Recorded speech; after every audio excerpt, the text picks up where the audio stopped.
बिस्मिल्लाहिर्रहमानिर्रहीम अल्हम्दुलिल्लाहि रब्बिल आलमीन वस्सलातु वस्सलामु अला खातमिल मुरसलीन व अला आलिहि व अस्हाबिहि अजमाइन। अम्मा बाद।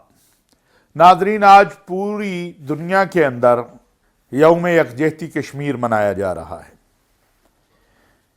हम इस मौजू पे बात करने से पहले अल्लाह रब्बुल इज़्ज़त में के दरबार में, अल्लाह रब्बुल इज़्ज़त के सामने दुआगो हैं कि अल्लाह तबारक व तआला जो शुहदाए कश्मीर हैं उनके दर्जात को बुलंद फरमाए, जो ज़ख्मी हैं उन्हें सेहत अता फरमाए।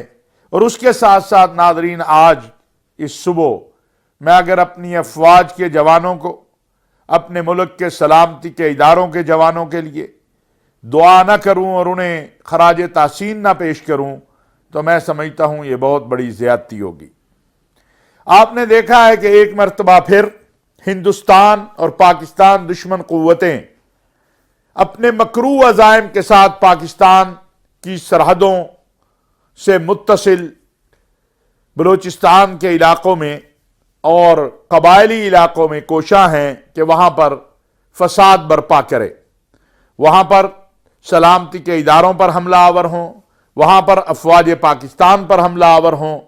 लेकिन मेरे अल्लाह का फजल व करम और उसका एहसान है कि हमारे जवानों ने हमेशा की तरह एक बार फिर भरपूर मुकाबला किया। और याद रखिए, किसी भी मुल्क की सिपाह जो होती है वह अपने वतन के लिए जब खून देती है तो उस खून का एक एक कतरा उस वतन को मजबूत बनाता है, उसकी बुनियादों को मजबूत बनाता है। मैं सलाम पेश करता हूं पाक फौज और मुल्क के दिगर सलामती के इदारों के शुहदा को, जिन्होंने बलूचिस्तान के मुख्तलिफ इलाकों में अपनी जानें कुर्बान की, फाटा के इलाकों में, लेकिन जो मकरू अज़ाइम लेके दहशतगर्द आए थे उनको कामयाब नहीं होने दिया। नौशकी हो, पंजगोर हो या और कोई मकाम हो, मेरी मुल्क की सिपाह, मेरे मुल्क के सलामती के इदारे, वो मेरे मुल्क की अफवाज और सलामती के इदारों के जवान, वो सर हथेली पर लिए हुए अल्लाहु अकबर की सदा बुलंद करते हुए अपनी जान अपने वतन और अपने दीन के लिए कुर्बान करना सआदत समझते हैं। और पाकिस्तानी कौम अपने इन जवानों पर, अपनी इस सिपाह पर फख्र करती है। मैं हमेशा ये बात कहा करता हूं कि सिपा सालार कौम को इस बात का एहसास भी है और इदराक भी है और होना भी चाहिए कि पाकिस्तान की कौम अपनी सिपाह की पुश्त पर खड़ी है। इसी तरह नाज़रीन और सामीन, याद रखिए कि मकबूजा कश्मीर पाकिस्तान की शाहरग है। हमारी इज्जत व आबरू कश्मीर है। पाकिस्तान कभी भी अपने मौकफ से पीछे नहीं हट सकता। अक़वाम मुत्तहिदा की करारदादों के मुताबिक मकबूजा कश्मीर के मसले का हल पाकिस्तान चाहता है। पाकिस्तान बार बार यह वाज़ेह कर चुका है कि हिंदुस्तान के साथ जब भी मामलात होंगे, जब भी मुज़ाकरात होंगे, उसका रास्ता कश्मीर से जाता है। आलमी दुनिया की जिम्मेदारी है कि वो देखे कि हिंदुस्तान मकबूजा कश्मीर के अंदर क्या खेल खेल रहा है। वहां पर कश्मीरियों की अक्सरियत को अक़लियत में बदलने के लिए मंसूबा साजी हो रही है। और मोदी की हुकूमत, जो हिटलर से बड़ी जालिम है, उसकी कोशिश यह है कि किसी तरीके से गैर कश्मीरियों को कश्मीर में आबाद करके वहां की जो अक्सरियत है उसको अक़लियत में बदला जाए, वहां की जमीनों पर कब्जा किया जाए, वहां के इमलाक पर कब्जा किया जाए। आज मकबूजा कश्मीर के अंदर किसी जनाजे की इजाजत नहीं है, नौजवानों को यूनिवर्सिटीज और कॉलेजेस में जाने की इजाजत नहीं है, मसाजिद पर ताले पड़े हुए हैं और वही तरीकाकार जो इस्राईल ने फलस्तीन के अंदर इख्तियार किया हुआ है, वही तरीकाकार हिंदुस्तान ने कश्मीर में इख्तियार किया हुआ है। ये उम्मत मुस्लिमा के सुलगते हुए मसाइल हैं, ये वो जख्म हैं जिनसे मुसलसल खून बह रहा है।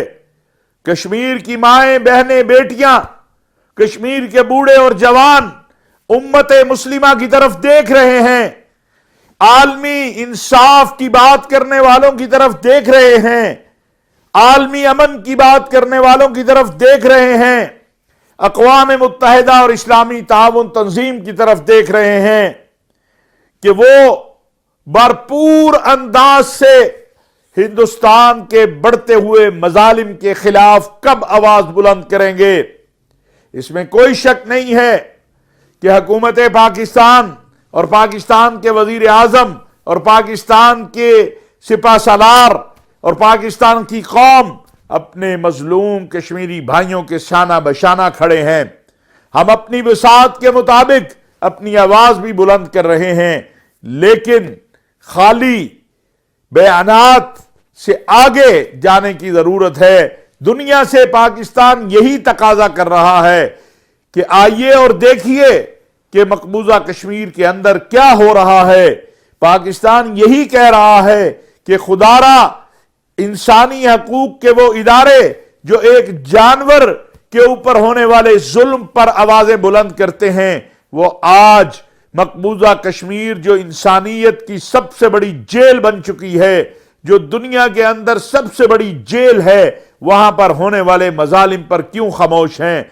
क्यों दुनिया हिंदुस्तान से नहीं पूछती कि तुम जब मकबूजा कश्मीर के कश्मीरी तुम्हारे साथ नहीं रहना चाहते तो तुम उन्हें जबर की बुनियाद पर कब तक साथ रखोगे?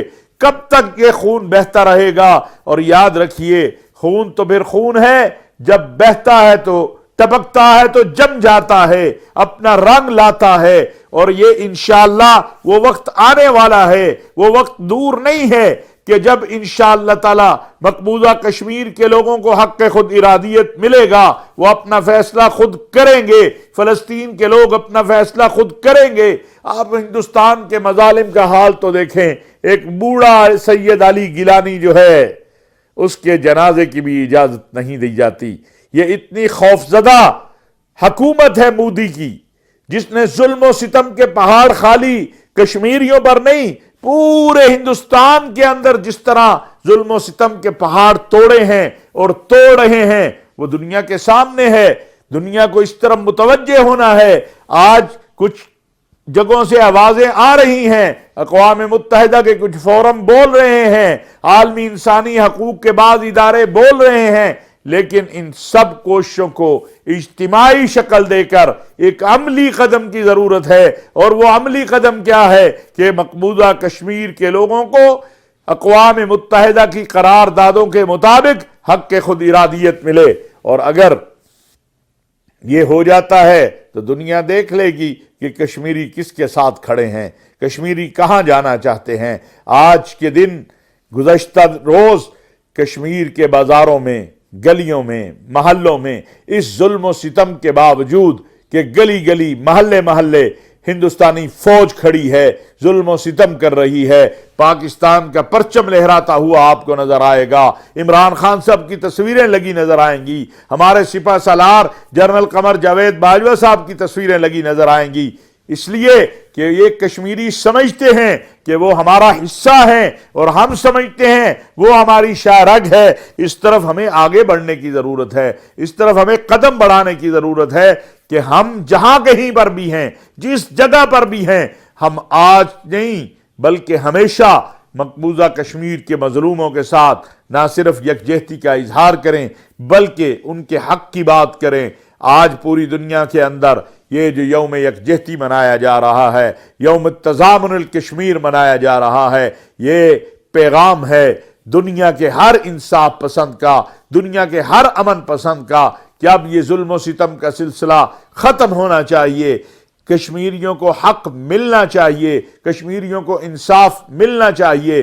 انشاءاللہ ثم انشاءاللہ وہ دن ضرور قریب آئے گا، اور آ رہا ہے کہ جب کشمیریوں کو حق خود ارادیت ملے گا، جب کشمیر ہندوستان کے تسلط سے نجات حاصل کریں گے، جب کشمیری اپنی مرضی کے فیصلے کریں گے، جب کشمیر کے اوپر مسلط یہ جابر و ظالم حکومت اور کشمیر پر مسلط ہندوستان کی جو جارحیت ہے وہ ختم ہوگی۔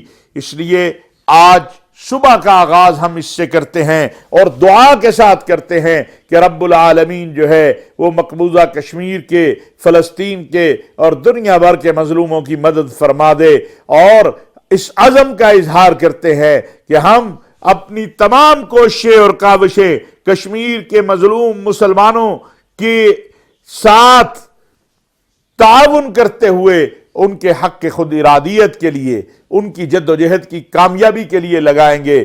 ہماری ہر کوشش اور کاوش اس طرف ہونی چاہیے، کیونکہ یہ ایک ہماری ذمہ داری ہے، دینی بھی، دنیاوی بھی، اخلاقی بھی اور پاکستانی ہونے کے ناطے بھی۔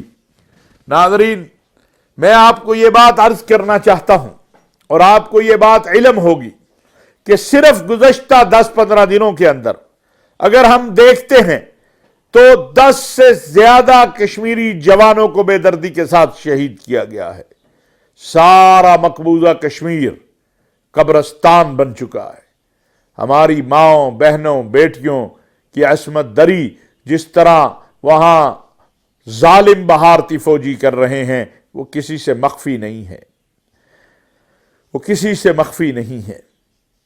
مظلوم کشمیری بہنوں، بھائیوں، بیٹیوں اور بوڑھوں اور جوانوں کو پاکستان سے ایک ہی پیغام ہے کہ ہم آپ کے ساتھ ہیں، آپ تنہا نہیں ہیں، ہمارے دل آپ کے ساتھ دھڑکتے ہیں، ہماری دل و جان آپ کے ساتھ ہے۔ عالمی دنیا کی پھیلائی ہوئی مجبوریاں اور عالمی دنیا کی یہ خاموشی ہمیں آپ سے دور نہیں کر سکتی۔ اور میں ایک اور بات بھی ناظرین کہنا چاہتا ہوں، بہت بات ہوتی ہے کشمیر کے معاملے کے اوپر خاموشی کی۔ یاد رکھیے، موجودہ حکومت نے تو، عمران خان صاحب نے تو کوئی فورم ایسا چھوڑا نہیں ہے جہاں پر کشمیر پہ بات نہ کی ہو، اور انشاءاللہ جب 22 مارچ کو پاکستان میں اسلامی تعاون تنظیم وزراء خارجہ کے تمام قائدین تشریف لائیں گے، کا اجلاس ہوگا، 23 کو وہ پریڈ میں شریک ہوں گے، تو آپ دیکھیں گے انشاءاللہ کہ ایک بار پھر یہاں سے کشمیریوں کے لیے صدا نکلے گی، آواز نکلے گی، کشمیریوں کے ساتھ یکجہتی کا اظہار ہوگا۔ کشمیر کے مسئلے کو یہ اجلاس انشاءاللہ ایک نئی تقویت دے گا، نئی طاقت دے گا۔ اور اس کے ساتھ ساتھ یاد رکھیے اس بات کو کہ کوئی بھی ہو، پاکستانی قوم کشمیر بھولنے نہیں دے سکتی کسی کو بھی، کوئی بھی ہو۔ یہ ہماری اساس ہے، ہماری بنیاد ہے، ہماری شاہرگ ہے۔ ہم اس سے دور کیسے ہو سکتے ہیں؟ ہم اس سے علیحدہ کیسے ہو سکتے ہیں؟ اس لیے آج آپ نے دیکھا ہے کہ آج صبح سے ہی کشمیر کے حق میں ریلیاں، جلسے، جلوس، اجتماعات، یہ سب کچھ ہو رہا ہے۔ اور ناظرین، ایسے حالات میں جب 5 فروری ہے، کشمیر کا دن ہے، تو ایک اور بات بھی میں عرض کرنا چاہتا ہوں آپ سے۔ ایسے حالات میں جبکہ ہمارے وزیر اعظم اس وقت چین میں ہیں، پاکستان اور چین کی دوستی لازوال ہے، اور آج کل یہ دوستی بہت زیادہ ہندوستان کو کھٹک بھی رہی ہے، لیکن اس دوستی کو کوئی کمزور نہیں کر سکتا۔ وزیر اعظم کل اولمپکس کی افتتاحی تقریب میں شریک ہوئے، اور آج ان کی بہت ساری وہاں ملاقاتیں ہیں بہت سارے عالمی قائدین سے، اور یہ بڑا واضح پیغام ہے کہ ایک طرف یہ اطلاع آئی کہ ہندوستان اولمپکس کی افتتاحی تقریب کا بائیکاٹ کر رہا ہے، اختتامی تقریب کا بائیکاٹ کر رہا ہے، اور دوسری طرف پاکستان کا وزیر اعظم چین میں موجود ہے۔ یہ پاکستان اور چین دوستی کا ایک واضح اظہار کے ساتھ ساتھ اس خطے کے اندر پاکستان کی دفاعی اور سیاسی، خارجی، داخلی پالیسی کا بھی واضح اظہار ہے۔ یہ واضح پیغام ہے ہندوستان کے لیے بھی کہ ہم پاکستان اور چین مشکل اور اچھے حالات میں ایک دوسرے کے ساتھی ہیں۔ اگر بھارت یہ سمجھتا ہے کہ وہ پاکستان کو یا چین کو یا سی پیک کے منصوبے کو اپنی تخریب کارانہ اور اپنی دہشت گردانہ عزائم سے کہ اس میں تخریب پیدا کر لے گا، تو یہ نہیں ممکن ہے۔ پاکستان کی خارجہ پالیسی واضح ہے۔ ہم سب سے بہت اچھے تعلقات چاہتے ہیں، تمام اسلامی ممالک سے، عرب ممالک سے، یورپ، امریکہ، برطانیہ سے، لیکن غلام بن کے نہیں، ڈو مور کے مطالبے کے نیچے نہیں، بلکہ برابری کی بنیاد پر، عزت اور آبرو کی بنیاد پر۔ اور یہی وجہ ہے کہ آج پاکستان کی خارجہ پالیسی کا واضح اظہار آپ دنیا کی طرف سے افغانستان کے مسئلے پر پاکستان کے موقف کو تسلیم کیے جانے پر دیکھ رہے ہیں۔ آپ نے دیکھا گزشتہ 2-3 ماہ کے اندر پاکستان نے خارجہ پالیسی کے محاذ پر بہت بڑی بڑی کامیابیاں حاصل کی ہیں۔ آپ کو میں بتاتا چلوں کہ انشاءاللہ پیر کو ہمارے ملک میں سعودی عرب کے وزیر داخلہ امیر عبدالعزیز بن سعود بن نائف بھی تشریف لا رہے ہیں۔ اس سے پہلے خلیج تعاون کونسل کے سیکرٹری جنرل تشریف لائے۔ اس سے پہلے پاکستان اور سعودی عرب نے مل کر OIC وزرائے خارجہ کا ہنگامی اجلاس کیا، اور اب انشاءاللہ 22 مارچ کو ہم پاکستان ایک بار پھر اپنے برادر اسلامی ممالک کا پاکستان میں استقبال کرے گا۔ آپ نے دیکھا کہ گزشتہ 10 دن کے دوران ہمارے وزیر اعظم کی 3 مرتبہ متحدہ عرب امارات، جو ہمارا برادر ملک ہے، ہمارا برادر اسلامی ملک ہے، بلکہ میں اگر یہ کہوں کہ شیخ زید رحمت اللہ علیہ اور ان کے صاحبزادگان جو ہیں، وہ خلیفہ بن زید ہوں یا شیخ محمد بن زید ہوں یا عبداللہ بن زید ہوں، وہ اور پاکستان کو اپنا دوسرا گھر سمجھتے ہیں۔ وہ پاکستان کے ساتھ جس محبت کا اظہار کرتے ہیں وہ دنیا کے سامنے ہے۔ گزشتہ دنوں آپ نے دیکھا کہ حوثیوں نے ابو ظبی پر بھی حملے کیے، سعودی عرب پر بھی حملے کیے، اور ان حملوں کو الحمدللہ ناکام بنایا گیا۔ ایک حملے میں کچھ جانی نقصان بھی ہوا، اور پھر اس کے اوپر پاکستان کی قیادت نے جس واضح انداز میں اپنے موقف کا اظہار کیا ہے وہ سب کے سامنے ہے۔ ہم متحدہ عرب امارات اور سعودی عرب اور تمام بلاد اسلامیہ کی سیکورٹی، ان کے استحکام اور امن کو پاکستان کے لیے بہت اہم سمجھتے ہیں، اور متحدہ عرب امارات اور سعودی عرب میں تو لاکھوں پاکستانی ہیں۔ ٹوٹل خلیج کے اندر 45 لاکھ تقریباً 4.5 ملین پاکستانی جو ہیں وہ روزگار کے لیے کام کر رہے ہیں، وہ وہاں موجود ہیں۔ ان کی سلامتی، ان کا استحکام، ان کا تحفظ بھی پاکستان کی حکومت کی اولین ترجیح ہے۔ میں یہ سمجھتا ہوں کہ آج کے دن یہ ساری باتیں کرنے کا مقصد ایک ہی ہے، اور وہ یہ ہے کہ پاکستان مقبوضہ کشمیر کے معاملے پر تنہا نہیں ہے، نہ کشمیری تنہا ہیں۔ اسلامی تعاون تنظیم کا بھی آج بھی وہی موقف ہے جو ماضی میں تھا، سعودی عرب کا آج بھی وہ موقف ہے جو ماضی میں تھا۔ بدقسمتی یہ ہے کہ ہندوستان کے زیر اثر بعض میڈیا کے جو دوست ہیں، جو تحقیق نہیں کرتے، معلومات کامل حاصل نہیں کرتے، وہ یہ پراپوگنڈے میں لگے رہتے ہیں کہ دنیا نے کشمیر پر پالیسی تبدیل کی۔ دنیا کی کشمیر پر پالیسی تبدیل نہیں ہوئی ہے۔ اسلامی تعاون تنظیم نے اسپیشل نمائندہ مقرر کیا جو یہاں آیا اور یہاں سے ایک رپورٹ تیار کر کے ہندوستان نے جو کچھ ایل او سی پر کیا انہوں نے اسلامی تعاون تنظیم میں جمع کروایا۔ یہی آج کا پیغام ہے کہ میرے کشمیر کے لوگوں، میں تمہارے ساتھ ہوں، فاصلے میں تھوڑا دور ہوں لیکن میرے دل تمہارے ساتھ دھڑکتے ہیں۔ وما علینا الا البلاغ المبین۔